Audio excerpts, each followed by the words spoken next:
welcome to Better Country. Tom, this is what you were hoping for during the interview this morning, wasn't it? At church. I mean, it's great because the weather is just so contrary, isn't it? We can we plan to go outdoors and we plan to go indoors, and the weather's beautiful outside. Yeah. So, but it's always good to have it. It's still good though. It is definitely still good. I couldn't cope with being outside at the moment, to be honest. It was too hot earlier, so I'm happy to be inside. During the worship session, you mean? Well, it was very hot then, but I took Alfie out earlier, and I was roasting, so very, very, like in the sun, it was like really, really hot. So Ben Campbell as well, welcome. Tom already is what we call a regular on this. Well, I've recorded 3, but podcast. only one has gone out. So this You've will be done my 3? third one. Yeah, this is your third one. Yeah, that's it. Yeah. It's Ben Campbell. So we thought we'd talk about dogs. Yeah. So this is officially the first Better Country Dogcast, which is great. Possibly the first podcast about Yeah. dog ownership in the Christian community. Yeah, that's it. So I've Possibly. that's it. I've never actually heard anybody chatting about like pet ownership and in particular dog ownership amongst Christians, but we want to be unapologetically Christian in our thinking and in the way we do stuff. And so dog ownership I think is something that for me is like really raised to prominence in my mind, how I haven't always thought in a very Christian manner, if that makes sense. Playing into different aspects of your life. Yeah, exactly. Yeah. So I think we could talk a bit more about that. But anyway, tell us your stats. We've already talked about singleness this morning, haven't we? Lay your cards on the table. Yeah, that's it. So Ben, why are you on here? Okay, so I guess I'm on here because you asked me to, but more Nice. kind of going into my experience with dogs. My family's basically always had dogs, various kinds, and I've got a dog now. I had the opportunity and sort of circumstances that made that something possible. Mm-hmm. Kind of recognised that I wouldn't get a dog if I wasn't, my lifestyle wasn't suited to it. So I've got Charlie. He's a bit neurotic, and but he's a good lad. And Is he 4? Is that right? Yeah, four and a bit. Right. Okay. Yeah, maybe like 4.5. And what kind of dog is he? He's a border collie. Okay. So short-haired border collie, and I think one of the things that you kind of get with dogs is often you can kind of like look at other dogs and go, oh, I wish my dog like did that or was a bit more like that. But then you see other parts of other people's dogs and you go, I'm glad my dog's not like that. Yeah. So I think each dog has their sort of pluses and minuses in terms of mine. It's just how neurotic and afraid of everything he is. Okay. But there are other aspects like the fact that he's like you can leave him in the house. He's not going to like chew the couch in half, and Yeah, that's good. He's behaved to the best of his ability and definitely tries to please. So That's cool. It's good features. Where did you get him from? We got him from Scotland from some people who bred them for as sheepdogs. Oh, I thought it was from the lakes. I thought it was from a farm in the lakes. But right, Scotland. Whereabouts? Up in Galloway somewhere. Okay. I can't remember exactly where now. But yeah, so he was one that they hadn't picked to do the dog training. I can kind of see why. Was that because he was too fearful?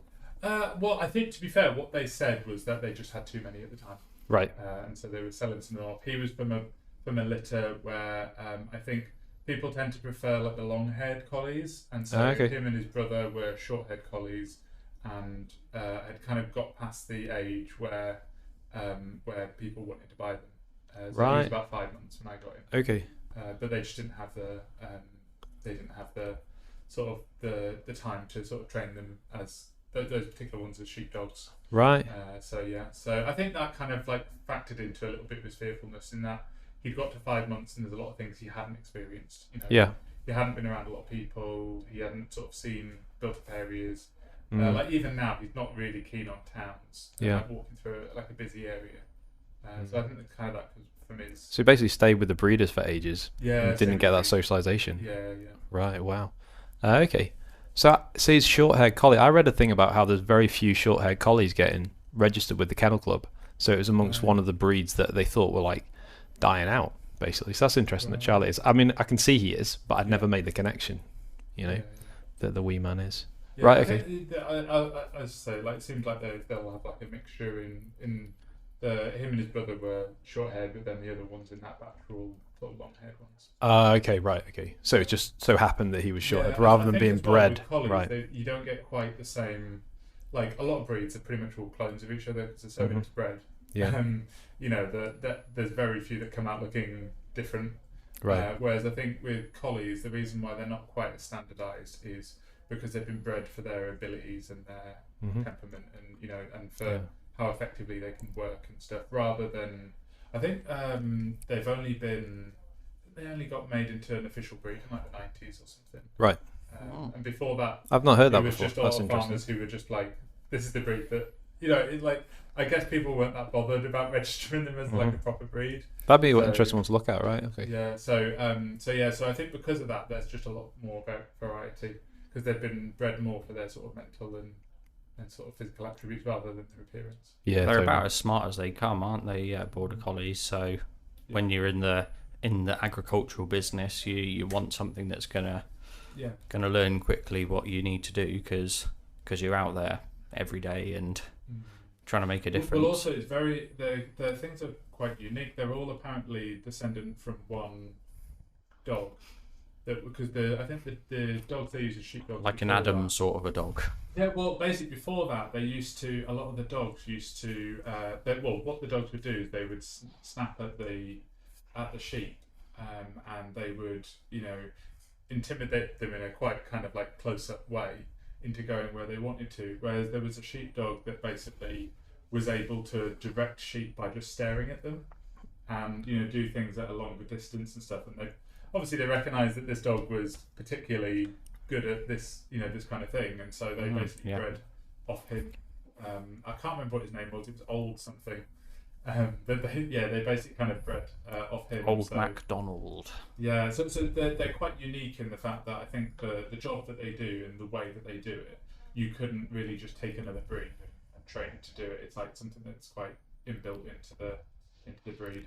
Yeah, it comes naturally, doesn't it? Definitely. Well, that's the thing, though, isn't it? With a lot of dogs, is they're pretty specific in what they actually are able to do, what genetically they are best built for. Yeah, totally. And that seems to be a good way to be able to kind of try and bring out the best in them when you can. Yeah. That's it. You got to recognise that, definitely. I think I mentioned to you, Tom, I saw somebody's comment on social media that you could train any dog to do anything just the same and just as well as any other dog. And I was like, if you're going to just run roughshod all over genetics and ignore the fact that they've been bred by humans to do particular jobs, you wouldn't get a corgi and train it to round up sheep. Yeah, that's it. Or like, you wouldn't have a chihuahua at a nightclub. Yeah, doing protection work or something. Yeah, I was going to ask you, can you remember how much Charlie cost? I think it was something like 150. Oh my word, this is crazy, isn't it? When you look at the price of dogs now, that's like a rescue dog price. Yeah. The thing it was because they'd actually lowered the price from what they were originally. Yeah, because they were because obviously like his age.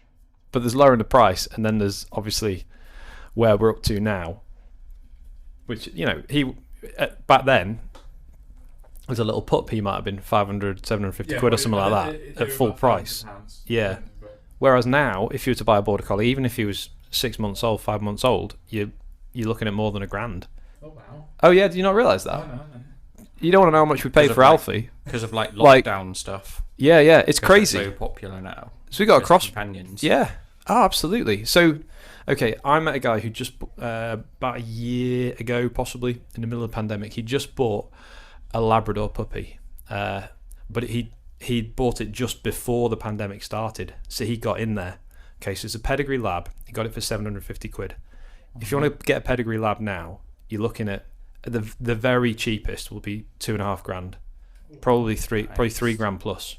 Oh yeah, like absolutely crazy. With the pandemic, there's a massive rise. Dogs are ridiculous money now. Oh yeah, so supply and demand, basically. Yeah. Yeah, I guess it is. A lot more people have got the time to look after a dog, whereas they maybe didn't when they were going into. Well, they think they've got the time. Yeah, but they don't have the time once they start into work. Well, that's why there's an increase. If you look on like rescue centre lists, there's a lot of dogs popping up now, which are like, a year old, that kind of thing.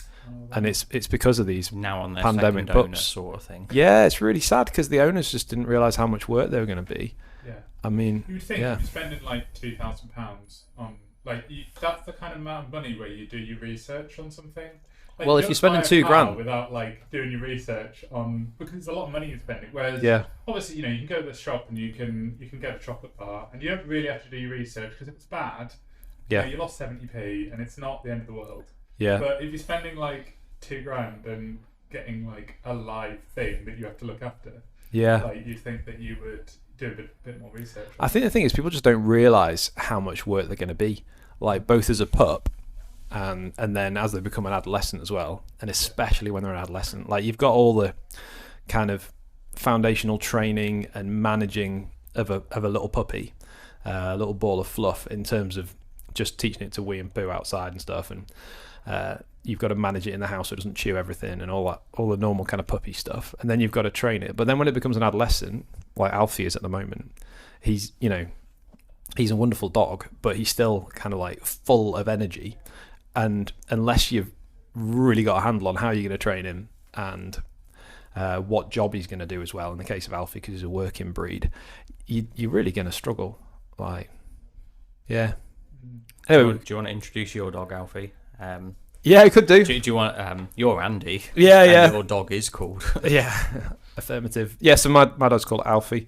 He's a little crossbreed, and medium to large size crossbreed. So yeah, he's cracking. He's a Labrador crossed with a Hunterway.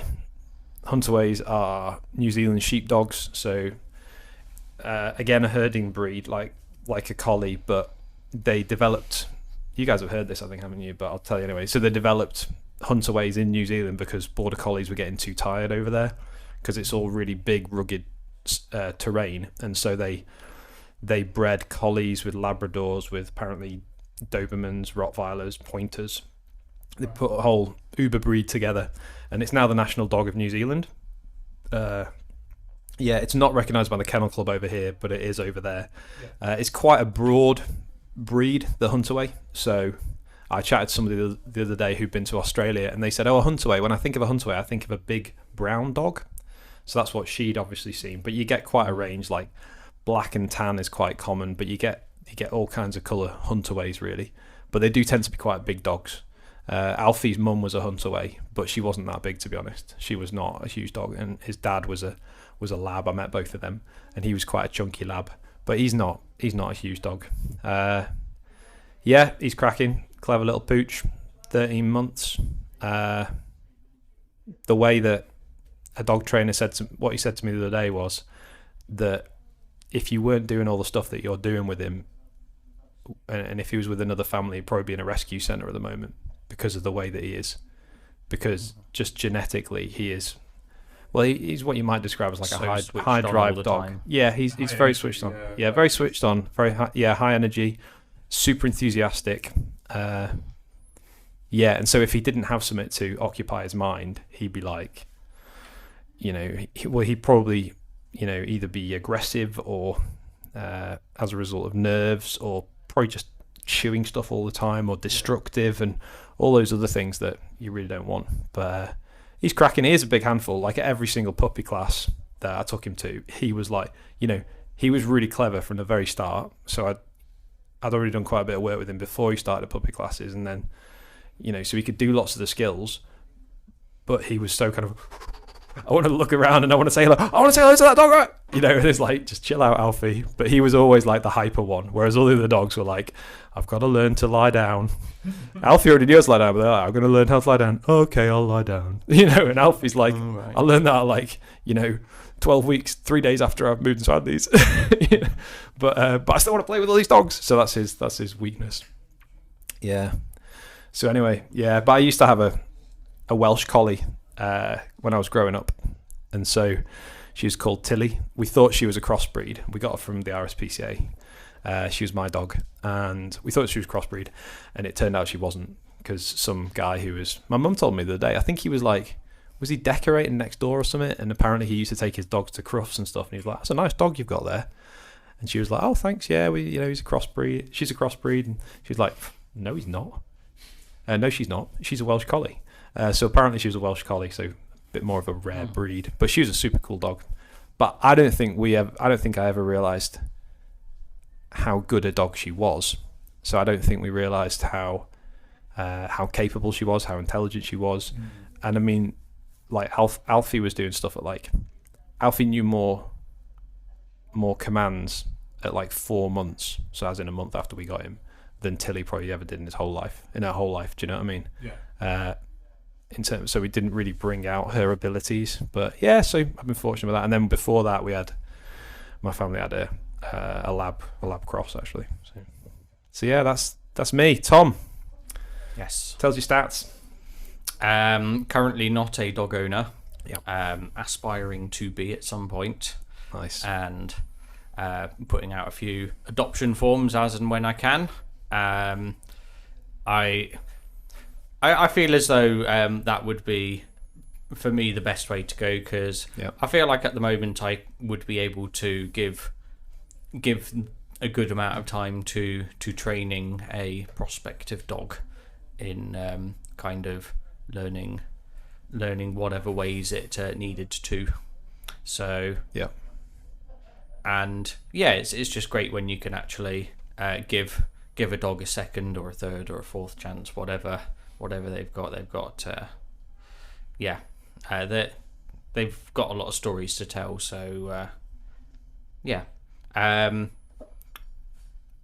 In some ways, I've not particularly picked a breed yet. I mean, it would be nice to have one that isn't like I said, Chihuahua before. I mean, I would want to be going a bit bigger than that. I feel like if it's less than £50, it's basically a cat.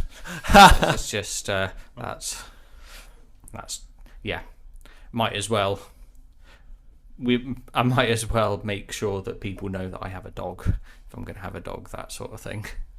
So yeah, something that's sociable and inquisitive and kind of just generally friendly with other dogs or other people, and that would be a nice companion, really. That's cool. I think if I was you and in your situation, I'd probably adopt. I get a rescue dog because I mean it's helpful anyway, isn't it, to the dog, because it puts it in a good home. But also, like, you don't have to mess around as much with the puppy stage. So in many senses, you've like gone through that stage, and you kind of know what you're going to get more. Yeah. So you can go and meet the dog, and while you maybe don't know all the background of it, at least you know what that dog's like when it grows up. Whereas if you like, it's funny because my vet said to me when I said, oh, there's a spider descending from there. My vet said to me when I said, I'm going to go and look at this puppy, she was like, you don't go and look at a puppy, you go and pick up a puppy. It's just like, so I went to see Alfie, but you know, he's just like this fun puppy. Like, he was like, when we actually picked him up, he was 12 weeks old, which is good because it gives him a little bit longer with his mum. You can pick him up from 8 weeks old. That's the youngest you should pick him up, take him away from the mums. But yeah, I mean, you know, you meet him and he's just like this little bundle of fun. I mean, he was quite a size already at that point, but you wouldn't have known just like the mental dog that he now is. You know, this like big tongue sticking out, like goon who legs it around like an idiot, and you know, you wouldn't have known that on seeing that puppy. So I suppose that in that respect, getting a rescue dog would be helpful for you, wouldn't it? Yeah, and there's a few things you can try. I remember seeing a video where they suggested when you're picking up like a rescue dog, then one thing that's good to do is to bring some treats and bring a toy, and just see like what kind of. Firstly, you can see like how friendly it is with people it doesn't know, because obviously how friendly it's going to be with you, and then you can see whether like they prefer food or they prefer or they prefer like, you know, toys and stuff like that. So what's their motivation? Yeah, you can kind of gauge them a little bit and see see sort of what they're going to be interested in. I think you're right with the like when you go to see a puppy, you generally it's very rare. If you go with the possibility of taking it home, you're always going to take one home. And it's funny the things that we actually go for when they're not necessarily objective.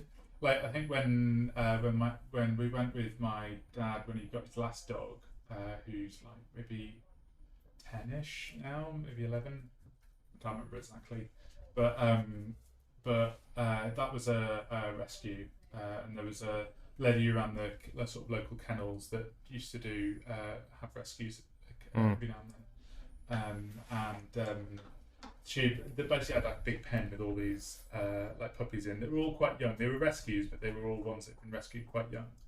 And we picked the dog we did because he was like pushing all the other dogs out of the way so that he could get to us. So, like, and to be fair, that is very much what he is like now. Yeah. Like he will use he's quite a large dog, and he'll use his body to kind of shove. Like say my dog, he'll like shove my dog out of the way to get the effect. Like if I'm there stroking Charlie, then my dad's dog Simba will come over, and with his head he'll just sort of push Charlie out the way. Really? Oh my word! And then sit where you were stroking Charlie, and he'll put me now. This is my really. Which can lead to some disagreements between the two, especially if my parents have been looking after Charlie for a couple of days and I go around. Then they can sometimes get a little bit annoyed with each other because they both want my attention, and Charlie's like, no, he's my human, stop pushing me out the way. What does Charlie do? Does he snarl or anything? Oh, it's just sort of like stares him down. They play fight, they push each other out the way and rumble. Yeah, but they're not like they wouldn't actually properly. The teeth aren't out. Yeah, at the this teeth point. aren't out. It's just sort of like a like grumbling and pushing and jostling with each other. Yeah. So, what breed is your dad's dog? We think he's a lion. We think he's the lion coloured. We think he's a greyhound German Shepherd cross. Wow. So he's a decent size. He's a bit larger now in his old age, like outwards. But he, especially in his younger days, he was very, very lean, but also very muscular. Wow. Yeah, I'll bet. So he was, he very good at running in a straight line, not very good at turning. Yeah. So wow. I've seen him pretty much like running defences before because he's not been able to stop or turn in time. It's quite a long dog then. Yeah. I mean, he's a decent sized dog. He's bigger than Charlie. Yeah. But he was always very, very friendly and although he's mellowed out now and he's a bit of a gentle giant now. And he's very good with kids as well. Yeah. Where you could tell even when he was younger he was good with kids because he'd jump over adults, but if a child came in, he'd be there like kind of vibrating on the spot because he wanted to go and interact with the person. Wow. But he also didn't want to knock over this child. And right. So wow. He's quite a gentle giant. Oh, that's good. Yeah. But so we had obviously him. My mum is into Cavalier King Charles Spaniels. Okay. So we've had 2 of those, and then we had another dog that was some kind of cross. Looked sort of, maybe had some collie and some lab and different things like that. Hard to tell. And then we had when I was very little, we had a golden retriever. Right. Who was also very friendly and dumb as rocks. Right. Yeah, my parents said that somebody did a test with our old dog Tara, and like determined something like she was really thick. Apparently, I don't know what test they will have done to establish that, but there we go. She was slow. Yeah. I think that's the thing that's hit me with Alfie. You guys know him. He's obviously a smart little cookie, and he just learns so quick. Yeah. But I can kind of take that for granted. I'd like, in a sense, to work with a dog that was a bit slower, and just to have to work on it a little bit more. It's not because Alfie has his own issues in terms of because he's just really full of desire to get to everything. But it'd be nice to kind of diversify a bit, and do some work with another dog. But anyway, yeah. So there you go. Cool. I think if I was going in for another dog now, I actually think that I would almost kind of scale back what I'm looking for. I think sometimes when I got Charlie, I was thinking in terms of, okay, yeah, I want a clever dog. Of course, I want a clever dog, and I want a dog. I want to go walking in the lakes, so I want a dog that's got to keep up and have lots of energy. And so that's one of the reasons I went for a border collie. Yeah. Whereas actually now I'd look at it and I'd go, right, am I going to give him like loads of training? I'm not necessarily great at doing loads of training. So maybe a slightly dumber dog would actually be better because because it would kind of more fit in with the level of stuff that I'd be doing with it.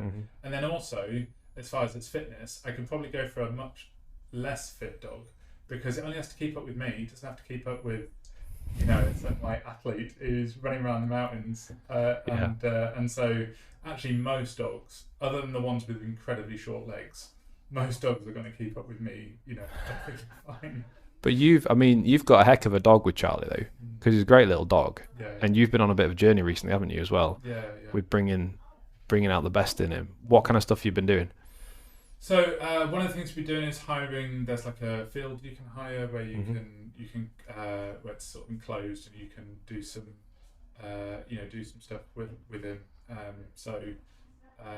I think one of the things with him is he can kind of panic a bit sometimes, and if there's lots of people he doesn't know and stuff like that. And so because it's just a big field and it's enclosed and it's just sort of us, then he's just a bit more comfortable to kind of do stuff and get that. However, you did take him up Scarfell Pike the other day. Take him up Scarfell Pike, and he was fine. He was very up for it, and he was meeting people, and I think the fact that he was all in one direction made it, and it was just one path, made it a lot easier for him. Because he knew what his job was, didn't he? Yeah, his job was to run up and down. I got to get up this. Possible, yeah. And to meet all the dogs and anyone who'd give him attention. Yeah. And then every so often just run down and just check that I was still moving and stuff like. I was really excited to hear that though, because the first time I saw, we've been out on walks a number of times, haven't we? And Charlie's always been on the lead, and then you got him off the lead at that field, and you're throwing the ball for him, and it was like he was doing really well, interacting with you, putting up with goofy teenager dog Alfie, who's like jumping all over him, and I think with Alfie, like it is one of those dogs that like he wants to exist in the exact same spot that Charlie is. Yeah, well, I think he wants fun. That's what he is. He's an adrenaline junkie, and he's just pure desire. Anyway, we should talk about that in a minute. But put him out on a kayak at some point. Yeah, well, I want to get him on the stand-up paddleboard. Actually, that's what I'd like to do with him. I think you mentioned that. I've started him off on it already, but I've not spent a lot of time on it. So he's happy standing up, but I've not. Just I've taken him him in your front room. You mean? No, on the sea. I did it on holiday, so I got him to lie down on it and stuff, but I haven't taken him for a proper paddle yet. So yeah. But then obviously you've had him off the lead on Scarfell Pike, haven't you? Yeah. So I think that's really interesting, isn't it? That he just cracked on and did it. Yeah, I think he didn't run off, didn't disappear, anything like that. Yeah, I mean, like he, about halfway up, he got a bit tired and he went off the path and just like lied down somewhere. Yeah. And so I had to go over to him and put a lead on him, and then he. But he's not used to doing that kind of thing, is he? Yeah, so it's no wonder. I think he's not very good at pacing himself. Yeah. As I think the same with a lot of dogs. And so. But then, once I've had him on the lead, it was actually very useful for me because he sort of pulled me up a lot of the time. But then any benefit I think I got from that, I got taken back off me when we had to go back down. Yeah. And he was like pulling me down, and I was having to like stop myself and going too fast. Need like spikes in your shoes just to. Yeah, well, I had to kind of lean back, and I was very aware that if I started moving quickly, I don't think there was any way of stopping myself. Yeah. Oh wow. No, it's cool. Well, it's good that he's getting out there and getting off the lead. And he was swimming in the lake as well, wasn't he? Which is super cool. That's really good. I saw a picture of that. That looked Yeah, he's really got into his chasing after the ball. So I don't even think we were necessarily even like expecting him to do it. My mother-in-law was had her dog Chester, and she was teaching him to swim. Yeah. And I think they had the ball, and Charlie just decided he was going to go in. That's brilliant. And so we were throwing it back into the lake and stuff, and he was having a good time going and getting it. It's good. I mean, that's quite a common thing for collies as well, to be mad about balls, so like tennis balls and stuff. But that's good. I mean, you can build on that, can't you? Yeah. Anyway, if we take a step back for a minute and just think, because what I like is the fact that we've actually got a reason for being concerned about the life of these dogs. So if I wasn't a Christian, I would have to either appeal to my kind of internal sense of, well, I just feel like it's important to care for dogs and it's an entirely subjective thing, or I'd have to point towards general popular consensus. Well, everybody knows you shouldn't be mean to dogs, or everybody knows you should look after your dogs.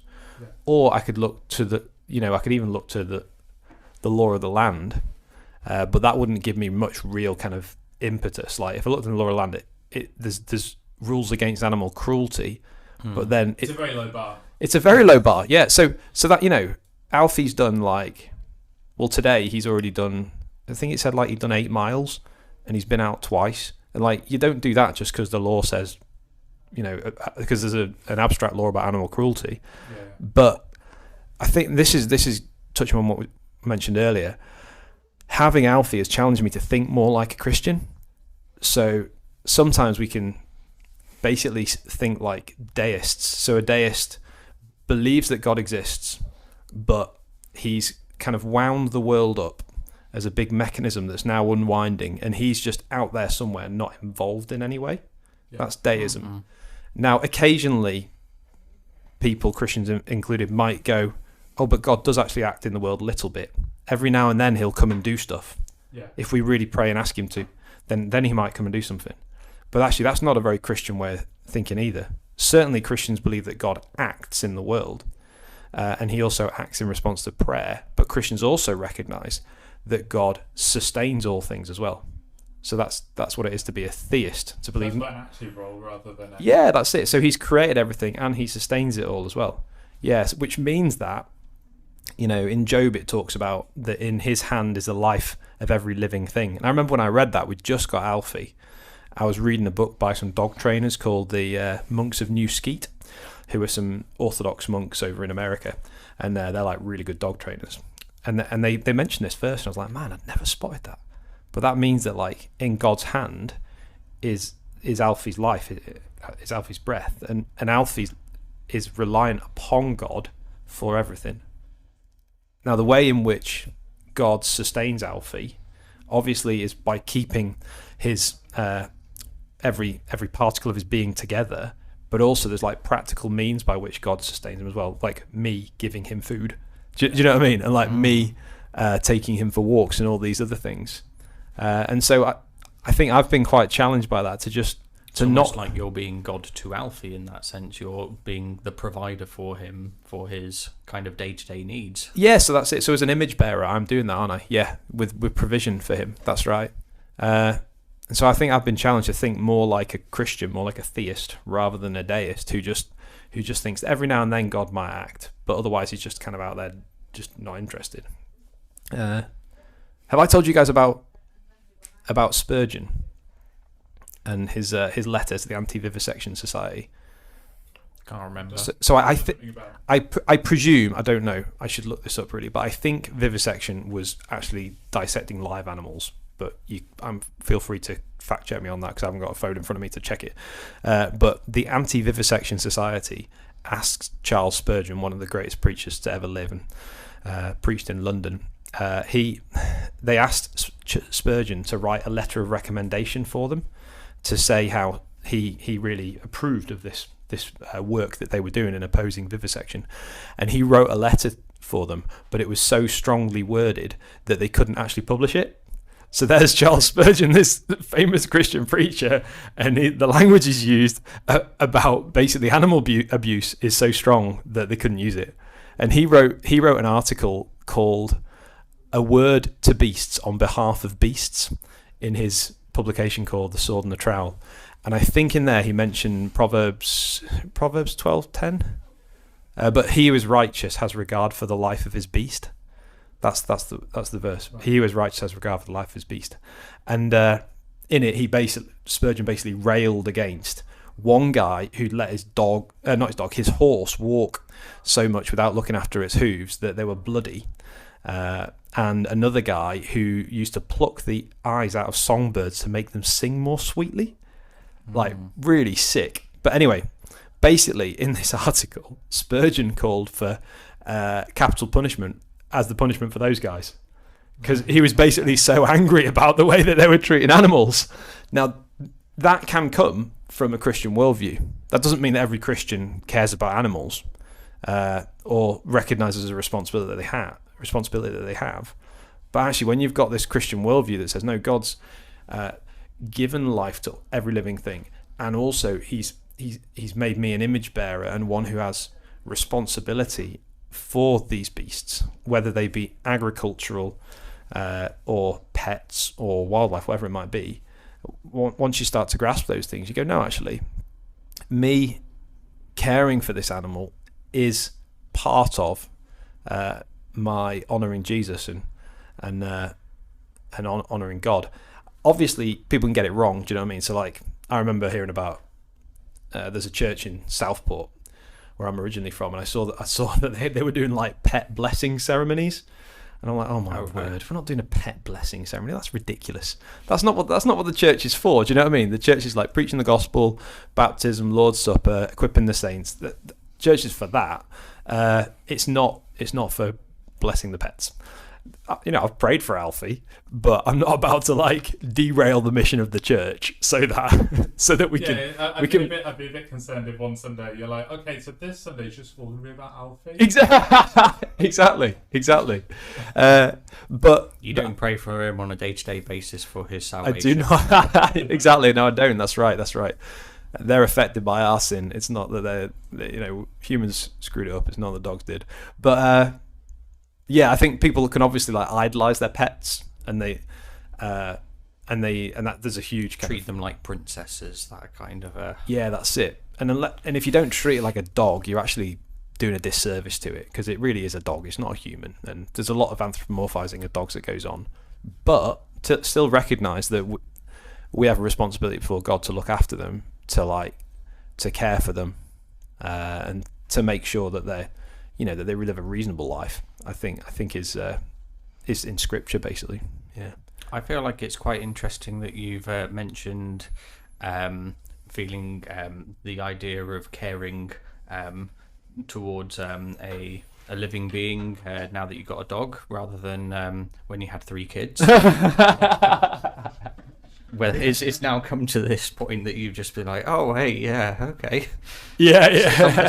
Something's going on here. No, I think that's the easy one, isn't it? You go, yeah, I really want to care for my kids. And that's an interesting one as well. Like, it would obviously be possible to end up in a situation where you're like, and this is how crazy sin is, where you could go, well, I care more about my dog than I do about my children.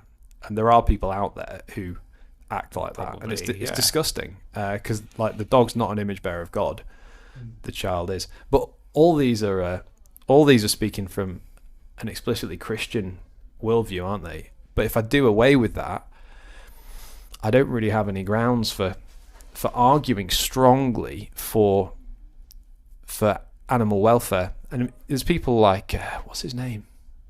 Is it Peter Stringer? He's basically a radical. What were you thinking? I thought you were going to say Pete Stringfellow. No, I wasn't going to. I had that thought go from my head, but I wasn't going to say that. No, yeah. But I think it's Peter Stringer, is it? Oh, Steven Pinker. Sorry, I think that's who it is. Who's like a radical. Still don't know who it is. Oh, right, okay. Anyway, like a radical animal rights person. Arguing for certain things with certain rights that animals have, and sick days off work, that kind of well, yeah, paid annual leave. Man, Alfie would hate days off work. He'd be like, no, give me more work. Yeah. But I think unless you've got that Christian worldview, you don't actually have that strong basis for arguing for any kind of moral position with animals. Now, somebody may want to argue against me for that, which would be great. I'd love to chat about that. But well, I think that's quite a general thing in terms of like it's difficult to argue a moral position just generally, like from a non-Christian worldview, because it does become quite arbitrary. It's kind of like we all believe this because we've decided it. Yeah. Through a series of perhaps chance encounters with a certain way of being. We've come to this conclusion now that we are going to act like this. Yeah, and I think, and it's like, oh, we're going to act like this because it makes us all happier. But then it becomes a very weak argument because, like, oh, what happens when it doesn't make you happier? Like, maybe one person makes them happier to completely ignore their animal and leave it. And that's right. And maybe at the end of that, they wouldn't feel any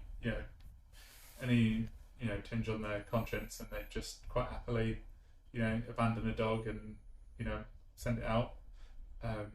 And we were arguing from a moral standpoint of whatever makes you happy. It becomes quite difficult. So absolutely. So the gangs that are stealing dogs at the moment, which are quite a high rate, apparently there's a couple of large-scale drugs operations that have now shut down because the gangs that are running them have decided instead to deal in dogs. So that's how big dog theft is at the moment. But those guys who are stealing dogs, they might be quite happy about it, and that it might bring them pleasure. It certainly puts food on the table for them, and so if they're enjoying that a lot, if you get enough of them stealing dogs, does that make it morally correct because it's the most pleasure for the most number of people? They're happy. The person who's buying the dog off them is happy, and then the person who got their dog stolen's not happy. That's two happy people for every that's it. Person. And so that's it, and that's utilitarianism, isn't it? Basically, the correct moral action is the one that the correct moral action is the one that creates the greatest pleasure for the most people, but it's entirely arbitrary, isn't it? Yeah. Like, who gets to say that? Who gets to put that standard in place? So I just with the loudest voice. Yeah, well, that's really interesting because have you guys seen? Should we talk about that? So, can I pause for a minute because I need to use the toilet? Yeah. Why have I got two cameras on me? Oh, yeah. Second half of this video. Yeah, we'll do it like we're filming a Star Wars movie or something. Cool. After that toilet break and impromptu dog training session, getting Charlie to roll over. That was pretty cool. We might have some clips later on. We'll see. Yeah, we could. I suppose we could do. Emily's right, isn't she? So, right, we were talking about give what the people want. Yeah, absolutely. Please the crowds. So there's a real issue within dog training at the moment. Oh my word, dog training is can be the most toxic environment actually, because people are lots of different opinions. Yeah, in a big environment, open environment. Yeah, and within dog training, people have thankfully transitioned from an understanding of dog training that basically thinks that the dog wants to be in charge of everything and the dog just wants to dominate. So for quite some time, people have approached training from the point of view of a pack of wolves, and there's an alpha, and essentially any dog that offers behaviours that we don't like really is just trying to be the alpha, it's trying to assert itself. And so people have ended up thinking what we need to do is just get this dog to submit. Yeah, try and dominate the dog. Yeah, basically dominate the dog. And historically, that was part of the way that people would train. And it would be even at high level training, there would be quite a lot of pressure used upon the dog. So maybe to teach the dog to sit, it would be pull up on the lead at the same time as you say sit and just push its backside down, and that's how you train to sit. Okay, so that's pressure. That's putting pressure on it because it's not very comfortable for the dog, is it? And if the dog doesn't want to do it, it's make the dog do it.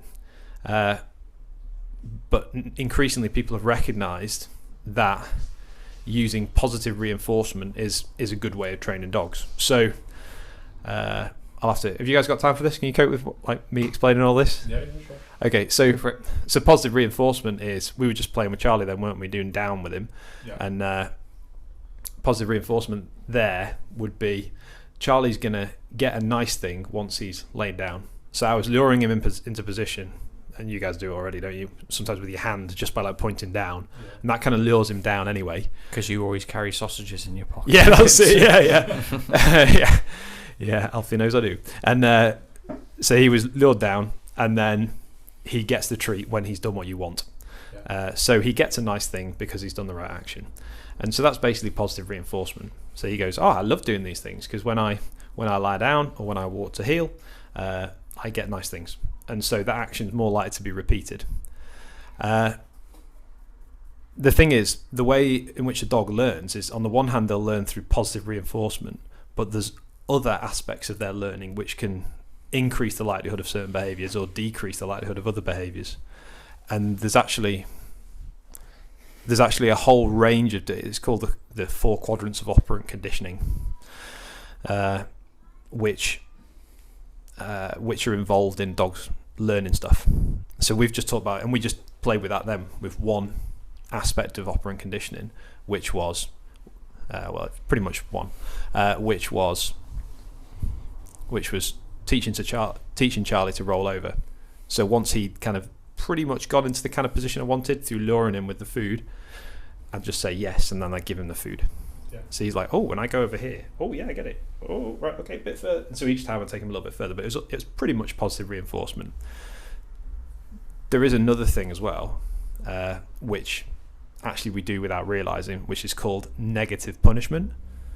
So like, negative punishment is where he doesn't get the good thing because he hasn't done the action that we want him to do.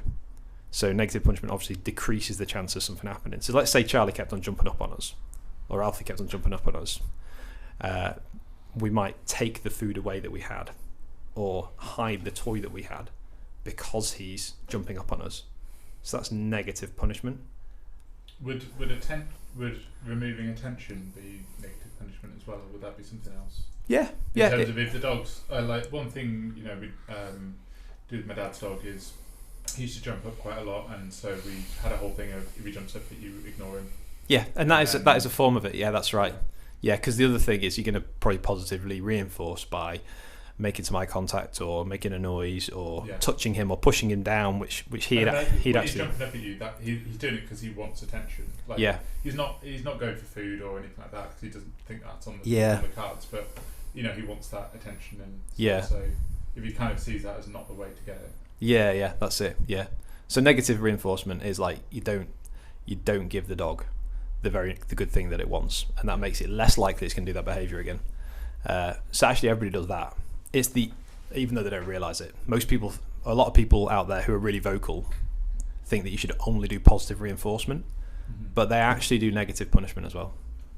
And this is actually really important to understand because there are these 4 quadrants, and this links back actually to morality and the right that we have or otherwise to exert authority over a dog, basically, which you were talking about from a Christian perspective earlier.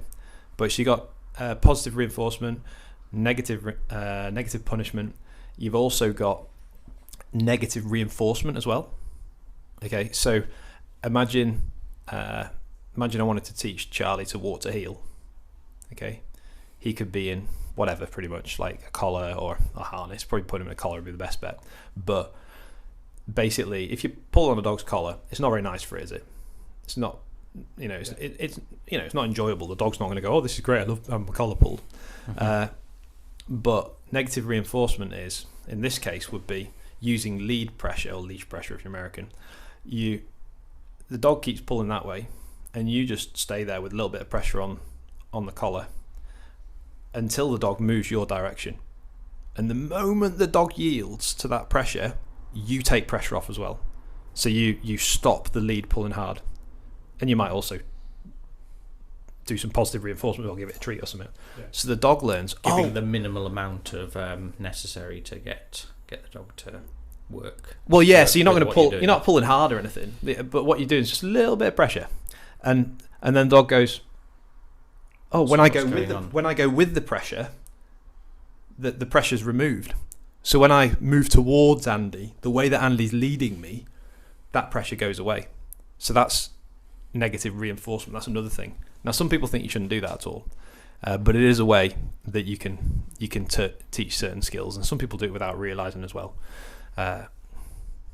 It could be body language as well. If somebody kind of towers over a dog, then that could be a form of that. They know that, well, I need to move back or whatever, and then because they're putting this pressure on me, and if I move back, then they stop putting that pressure on me, if that makes sense. Yeah. So actually people can end up doing that without realising. But the other quadrant and the one that's most controversial, because you've got positive reinforcement, negative reinforcement, negative punishment, and then you've got positive punishment, which sounds awful, doesn't it? And it can be, because it could be terrible. But positive punishment is basically where you apply a particular aversive or something the dog doesn't like to make a behaviour less likely. Yeah. So at the, Give us an example of that. Okay, so somebody's walking their dog and the dog goes in front of them and they give a massive yank on the collar and the dog goes, all right, I don't want to walk in front so much anymore. Now, that's not good dog training. That's not what you want to do, but that would be that. The other most clear example of positive punishment would be your dog is chasing a sheep and you want that behaviour to stop, both then at that point, but also in future for it to learn to not chase sheep. So you put an e-collar on it, and the moment the dog looks at a sheep, it gets a high level stimulation from an e-collar. That's another example of positive punishment, because the dog goes, oh my word, I don't want to look at sheep anymore because this thing happens. I'm struggling to see what is positive about some of these things. Well, I guess it's active. On the is positive street. meaning like active punishment? So, Yeah. So like positive reinforcement is I'm going to actively like reward you for doing this behaviour. Yeah. Negative punishment is You take something away. yeah. So the negative is the removal of the thing. So Yeah. negative reinforcement is the removal of the pressure that's on them. Yeah. And negative punishment is the removal of the good thing that Yeah. they wanted. So positive reinforcement is the giving of, or the addition of a good thing. Yeah. Positive punishment is the addition of a negative thing, Yeah. or the addition of an aversive. Does that make sense? A bit more, yeah. Yeah. It's more of an active process that you're Yeah, it's not taking saying, part in. It's not. I guess it's not. The word positive isn't a. It's not a value statement. It's is not it? a value statement. Yeah. It's not saying this is a good thing or this is a bad thing. It's just saying Like Yeah. positive, like active. like positive discrimination. That's generally not a good thing, but yeah, just adding it in as you see fit, really. Yeah, so it's not a value statement. It's to do with the addition of something or the taking away of something. I think as well, like with a lot of these things, then it kind of a lot depends on, like as you say, like the knee collar, very very controversial. I think with a lot of these things, it's looking at like the benefit and the cost, and how necessary it is. Like for instance, like I think using an e-collar to train a dog how to do a trick seems completely wrong, because it's unnecessary, and it's the benefit of that, there isn't really a benefit to the dog in any conceivable way. You could see how using an e-collar to train a dog not to chase a sheep or something like that could actually be beneficial to the dog in the way that in the fact that if you've got a dog that chases down sheep, you either put the dog's life at risk by having it near sheep, and potentially a farmer could shoot it, or perhaps it might kill a sheep, and then there could be a legal thing and it might get put down, or you remove it from all those situations, which a lot of people do. They'll just not take the dog anywhere that could happen again, Which is awful, isn't it? Which is a detriment to the dog in sort of So there is I think it's not a you could look at it as potentially not a selfish thing, and that you're doing it for the benefit of the dog. Yeah. And also the only reason you're doing it is because dogs have like for instance, my dog Charlie has, considering it's a sheepdog, he has literally no interest in sheep whatsoever. Yeah. So there are sheep up Scarfell Pike, and he Yeah. won't even give a second look at any of them. Right. He does not care about them whatsoever. Yeah. And so, if I used an e-collar to do, it would just be completely pointless for that. It's not needed for him, is it? It's not needed for him. Yeah. Whereas if you had a dog that was very much like, I want to chase this thing, then it could be something that's good for the dog. But then it's you have to kind of run it against that cost benefit. Yeah, and this is it. So some people, I totally agree, and I think the freedom of the dog is such an important aspect, and people underestimate this. They go, just put it on a lead. Well, it's like, well, that's great, but this dog can smell stuff at hundreds and hundreds of meters away, and if it decides it has a taste for sheep, you're going to have it on a lead most of the time when you're anywhere in the countryside, and even then, you can't guarantee it's going to stay on the lead. So do you remember when Alfie was a little puppy, we were walking along the road over there, and I put a long line onto his harness because he had a harness on for some reason at the time. Because I was on a long line, and the clip had come undone, and Alfie ran off to say hello to Charlie. Now that stuff happens, and I heard the other day about a lady who'd let her dog just jump out the car or was off the lead in their driveway running up to the front door, and it got a smell of I think it was a collie, but I can't be sure. It got a smell of a sheep and went legging off down the road to go and chase some sheep. It's like accidents happen and dogs take opportunities. The door doesn't close properly, and so it's so unkind actually to that dog for it just to be confined to a lead all the time. I think one side of it is like, does the dog actually, is this something that's actually going to increase the freedom of the dog? Are they going to enjoy stuff? But also, sheep, deer, squirrels, rabbits, all this other wildlife. How's the dog affecting that as well? How is this dog actually? I mean, in the case of Alfie, when he was a pup, he'd have a long line on. So I spent a lot of time with him on a long line, as you guys know, and just training him, working with him a lot.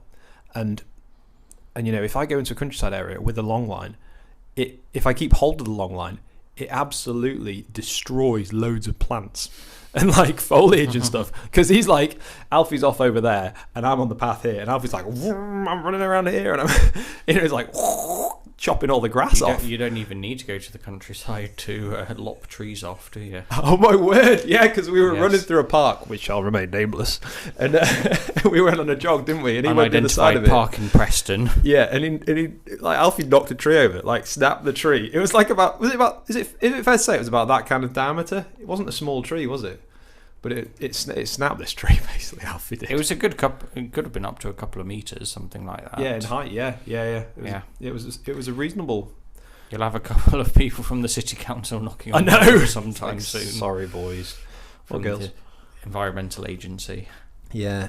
So I think the freedom aspect and the benefit of wild animals as well. I read a book. This is the interesting one. Okay, and I think this is where the rubber hits the road, because there are lots of people who would say. Well, there's lots of people who are trying to get certain tools like e-collars banned.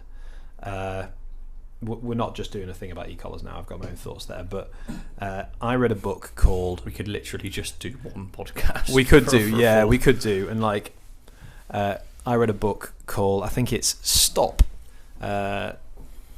Something like Stopping Predatory Chase Behaviour in Dogs. It was written by an ex-police dog handler. He's obviously highly competent, really good dog trainer. And knows his stuff, but he basically adheres to what sometimes is known as positive only training, which would mean there's no use of aversives, so anything that the dog might consider to be undesirable, whether that be saying no in a stern voice, although sometimes they will do that, but certainly things like e-collars, prong collars, those kind of things, would be against any kind of use of those things. Or applying pressure to the dog as part of the training process. But this guy spent the whole book basically teaching you how to do what was essentially a really good recall, which is good stuff, and teaching the dog a command which could kind of snap them out of any distraction. So let's say your dog keeps on chasing rabbits all the time. You teach this dog and basically classically condition the dog, so the dog thinks, whenever I hear this thing, this really amazing thing that I like happens, and you teach the dog that whenever you say whatever your thing is, like toy or game or whatever it might be, he'll go and look straight towards you because he knows that you're going to play like an amazing game with it. So he spent the whole book working towards that, and towards the end of the book he was like, by now you've developed your dog in this way, and you've taken it into a series of situations where it's more it's facing more distractions, and it's at further distance from you as well, and that kind of thing. And basically you're up to where like a professional dog trainer would be, or could be, and you've done really well so far. And then you get to your dog to there, but at the end of it, he basically goes, these are the different things which people could do, because some of you might have a dog that still wants to chase stuff. You might have been through all this, but you might have like a real hardwired chaser, like really high prey drive, wants to go and chase stuff. And so he was like, these are the things people do. And he said in there something to the effect of, I'm still not convinced that I have the moral right to use an e-collar on a dog. Now that was really interesting to me, because it was the morality thing that he brought up. I don't know if I'm still not convinced I've got the moral right to use an e-collar. Now he fantastic training all the way through there, but he then said moral right, and the question is, do we actually have a moral right at that point to use an e-collar with that dog that's going to be on the lead all the time and that is a risk to wildlife, etc. The funny thing was, though, that what he said was, what I would do is I would use a citrus collar. So have you seen those? They spray like citrus spray. So right. This is how it would work. So this is a guy who believes in positive only stuff, so he doesn't want the use of aversives. But what he would do is he would get some kind of citrus solution, and he would basically teach the dog to hate it. So if he would basically put it on the inside of the dog's muzzle, like in their mouth, so they get this horrible taste in there. So they're developing already an aversion to that taste. Like, that's a horrible thing. I hate it. And he said that if he was working with somebody who owned a dog, he would want to do that himself, because it would mean that dog would probably like him less. It could damage the relationship of that dog and its owner. So he wouldn't get the owner to do this, applying this citrus smell. Right. But then what would happen is this. He would use this citrus collar in exactly the same way that an e-collar would get used, to basically take the dog out to where you knew whatever the problem animal is, sheep, deer, rabbits, whatever it is. And then the moment that the dog looked up at that particular prey animal, and before the dog went into a kind of a chase or prey sequence where it kind of, the adrenaline rises and it starts to go, before that even happened, the moment it looked up at it, it'd get a shot of citrus smell. And because that dog was already taught that citrus is horrible, and because they don't like it, that dog would start to associate the sight of that particular prey animal with the hit of citrus that's just got sprayed at it from this citrus collar. So in its mind, deers are made of like lemons. Yeah, I don't want to go near that deer, because yeah, that's it. That's probably what it tastes like, and I don't want to be. Yeah. Now that was interesting, because there was a guy who questioned whether he had the moral right to use an e-collar, but he still he rightly was really positive about positive reinforcement, because I think we should be. But he was willing. He still recognised, happy to look the other way for this other. Yeah, he still recognised the need for that. It. Yeah, basically, yeah. Because the thing is, that citrus spray isn't going to hurt the dog. Convenient workaround, essentially. Yeah, that's it. That citrus spray isn't going to hurt the dog, and also an e-collar doesn't hurt the dog either, not in any permanent way. It does hurt at that moment if it gets, because I've put an e-collar on myself, and it hurts. Put it on my neck as well, and it does hurt when you put it at high level. But it doesn't burn them or anything like that. Or just before you go to bed. Saturday night, yeah. But I think that's really interesting though, because it's quite telling. You end up, when you boil all this stuff down, you get to this like moral right thing, and I'll stop talking in a minute. What do you guys think about that? I think part of it comes down to, I don't know how much this applies, because obviously there's the the Bible says, do unto others as you'd have them do unto you, and so do you apply that to an animal in terms of, okay, so if I were the dog and I liked running around, and I had and I could understand I had the option of either getting that getting being trained in a way where I'll get a shock from a. You right? Yeah, I'm just looking at the sound on that. Whether it's actually doing anything or not. It is cool. Yeah, it's the bars are coming up. So whether I've got the option of kind of staying on the lead and not having that freedom, or potentially going through a training where I'll have I have an e-collar used so I don't chase sheep. Then you've got that kind of thing of going, okay, well, if I'd be happy in its place if my the owner did that, then it kind of morally justifies it a little bit more. I think if it was, if you're trading places and it's like, and someone's using like, an e-collar to train a dog how to sit, then it's like there's a million ways you could have done this. Yeah. That would have been, Yeah. And if you would trade places, the dog's like, it's not really that important to me that I sit. Yeah, it's an interesting one, that, actually, because I just teach Alfie to sit using positive reinforcement. And in fact, pretty much all of his training's been positive reinforcement. Yeah. The problem is there's a popular conception, and we could have perpetuated in our conversation we just had, actually. It's a popular conception that an e-collar is only used at high levels, so you can use it at low levels as well. It's very low levels. So if an e-collar, for example, goes from 0 to 100, and 100 is like, life-changing, and like 50 is like, oh my word, that's gonna make a dog jump. Like, you could put it on like a 4 or a 5, and the dog may still feel that. Now, we probably wouldn't feel anything, because I put an e-collar on my hand up to, like, I couldn't feel it up to like 18, but you put it on like 5 or 6 and the dog might feel that. Now, that level of stimulation that they get at that point is really, really low.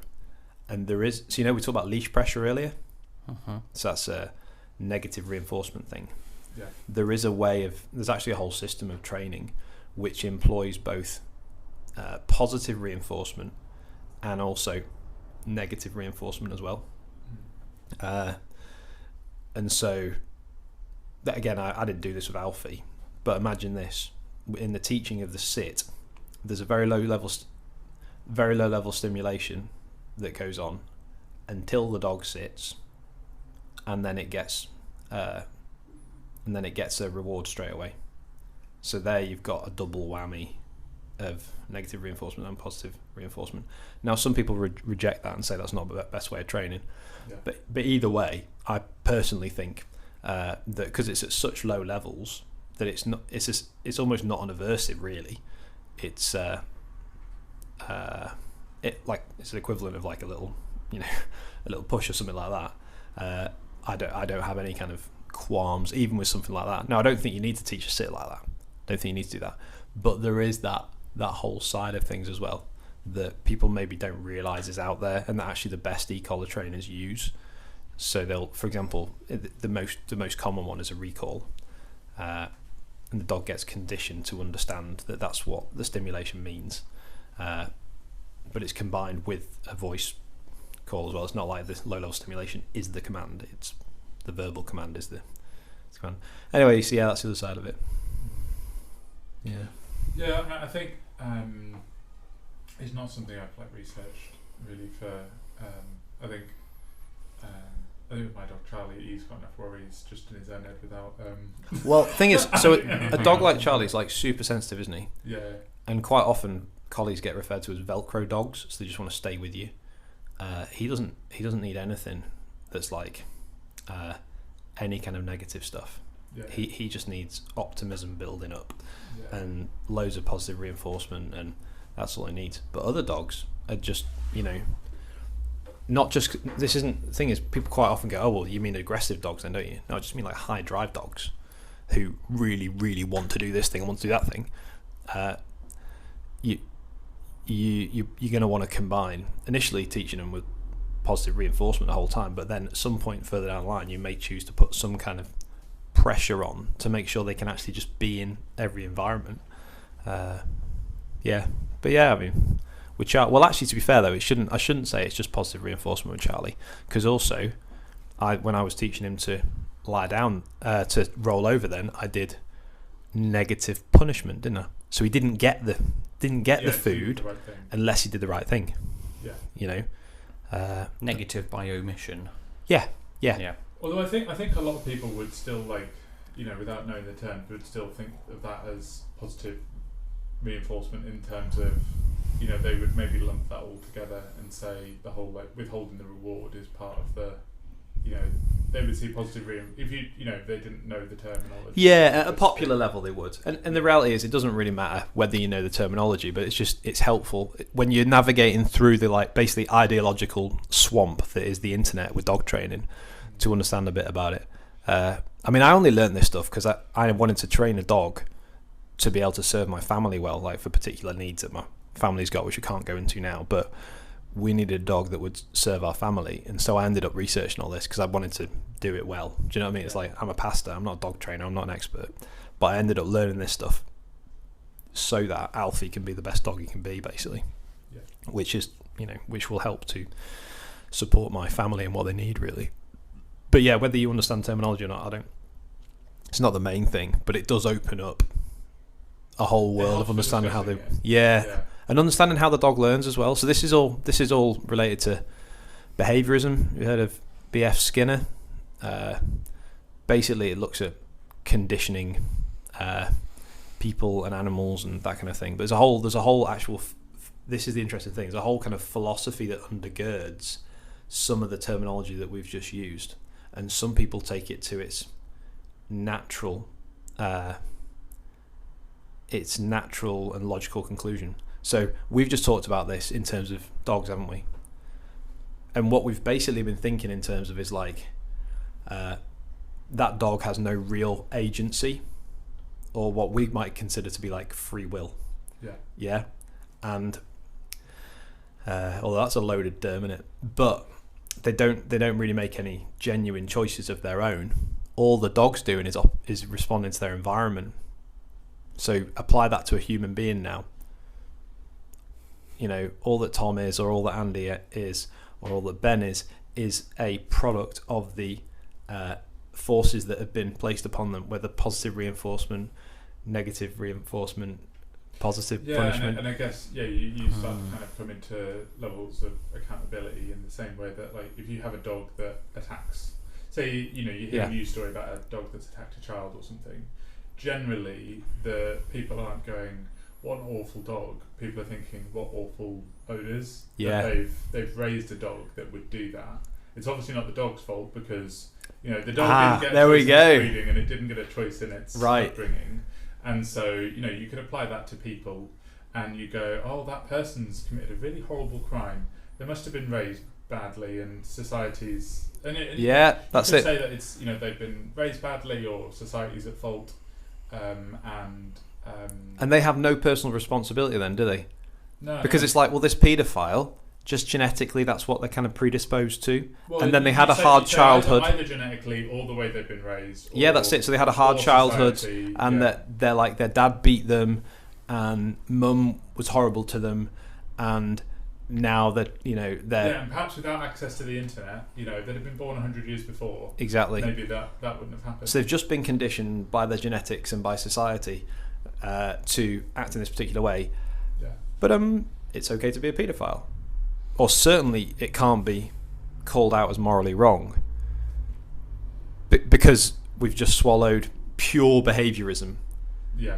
I just find that interesting because actually what you see... So a lot of the debates that happen online are between people who recognise how strong this system is in training dogs. So I've just talked to you about, like, this is how dogs work and stuff, and you know, and I do think that paradigm of a dog's learning and conditioning is for real. I think that's true, but some people see it as an explanation of how human beings develop and live and are as well. And the irony of that is that because that system takes away personal responsibility from the human being, we have no reason to be those people who are angry about how these other people are training dogs or aren't training dogs. They have no reason to be angry about how that other person's training a dog, because that other person's just been conditioned to behave in that particular way. So they're not actually morally responsible for it. And we've actually just been conditioned to feel angry about them having trained the dog in that particular way because of our genetics and because of our societal pressures. And so there's not really any personal responsibility here. And there's not any freedom, to be honest, to act otherwise. All that we are is almost entirely deterministic beings without any moral responsibility who are just kind of bouncing off each other. And that's all that there is. So if I happen to go running around a unnamed park in Preston, which happens to be near the Deepdale Stadium, and there's a couple of little dogs who happen to be walking with their owner not on leashes and just kind of generally being playful and not being dangerous or anything, but also getting in the way, and if I happen to have to jump over one of them because their owner hasn't recalled them, is that the fault of the runner because I happen to get in the dog's way, or is it the well, neither, because actually within this system the owner is not responsible because they're just acting out according to the influences that have been on them, and you're just acting out according to the influences that have been on you. So neither is responsible. The dog's definitely not responsible. That has to be how that works. In a worldview where there's no God, and there's no, like, I think you go all the way back, and you go, like, even if you say, like, oh, go to the Big Bang, particles aren't at fault. They really caused everything, but they're not at fault because they're not making any choices. No, they're just fizzing. They're just doing their thing. You know, no life is really making any choices. They're just following along programming, in the same way that you know, when Word, you know, crashes on your computer, it's not really Word's fault. It's just the way that it's been set up. Yeah. So it's just matter in motion. Yeah. That's what Greg Banson would have described it as, the great apologist. Matter in motion. That's all it is. What was it? Chaos signifying nothing. Yeah. I thought you were going to say, if I was to jump over the dog and then the other one I was to stand on it, would I be wrong? It's like, well, no, not in that system. But that's the interesting thing, isn't it? You've given me some great ideas for my next run. But you know, obviously within the Christian worldview, there's both an understanding of authority being given. So there being one who is in highest authority, who is God himself, and then him giving authority to human beings, and then that authority being exercised both horizontally amongst human beings, but also over the creation as well, which includes animals, and the way in which human beings are to do that is modulated by the God who's made himself known. It's not modulated by popular opinion. So if we can just get enough people on Facebook to think something, then that will end up with the best way of doing it, or the best standard. It's actually God himself who determines what the standard is and how we should actually look after the creation. Does that make sense? So that's like a totally different way of viewing things than just a godless system in which we're all the product of our genetics and our upbringing. Yeah, I think also, you know, there's like an objective standard. You know, in Christianity, the other thing is there's an objective standard in terms of, you know, we can point to the law, and we can also point to Christ, and we can say, you know, Christ is an objective, you know, standard of, you know, what's right, and so then you can kind of, you know, judge things in relation to that. Whereas I think you know, without a Christian worldview, it's very difficult to point and say that's right. I mean, like, you know, there's a bunch of things that we as society decide, you know, we're not going to do. Like, you know, we go cannibalism, that's wrong, we're not going to do that. But then with no objective, like, standard to mark things against, it actually becomes very difficult to say, you know, why certain things are wrong and why certain things are right. And so so it just becomes and other things, like people's rights and how we treat each other, and it just becomes very difficult to. There's nothing to underpin it really. Like a Mad Max sort of a world, isn't it? Yeah, I mean, I guess that the only thing you can say is kind of like, well, I'll treat you nicely so that you don't murder me in my sleep. Because we've got an unspoken agreement that we're all just gonna sort of.